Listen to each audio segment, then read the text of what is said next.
மிருகங்களில் புசிக்கத்தக்கவை எப்படிப்பட்டதாக இருக்க வேண்டும்? மிருகங்களில் விரிகுளம்புள்ளதாயிருந்து குளம்புகள் இரண்டாக பிரிந்திருக்கிறதும் அசை போடுகிறதுமானவைகளை எல்லாம் புசிக்கலாம்.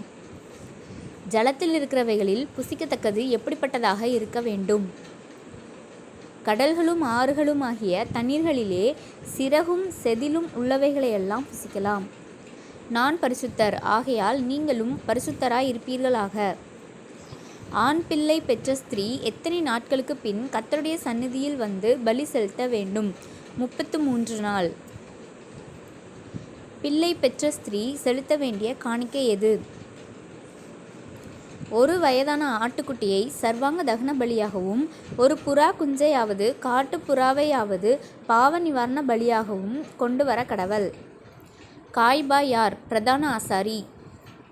குஸ்ரோகியாயிருந்த சீமோனின் ஊர் எது? பெத்தானியா. நீங்கள் எனக்கு என்ன கொடுக்கிறீர்கள்? யார் யாரிடம் கேட்டது? யூதாஸ் காரியோத்து பிரதான ஆசாரியரிடத்தில் கேட்டது. எந்த மனுஷன் பிறவாதிருந்தானால் அவனுக்கு நலமாயிருக்கும். மனுஷகுமாரனை காட்டிக் கொடுக்கிறவன். ஆண்டவரிடத்தில் நற்கிரியை செய்த ஸ்திரீ செய்தது என்ன? பரிமள தைலமுள்ள விலையேறப்பெற்ற பரிமள தைலமுள்ள வெள்ளைக்கல் பரணியை கொண்டு வந்து அவர் போஜன பந்தியில் இருக்கும்போது அந்த தைலத்தை அவர் சிரசின் மேல் ஊற்றினாள்.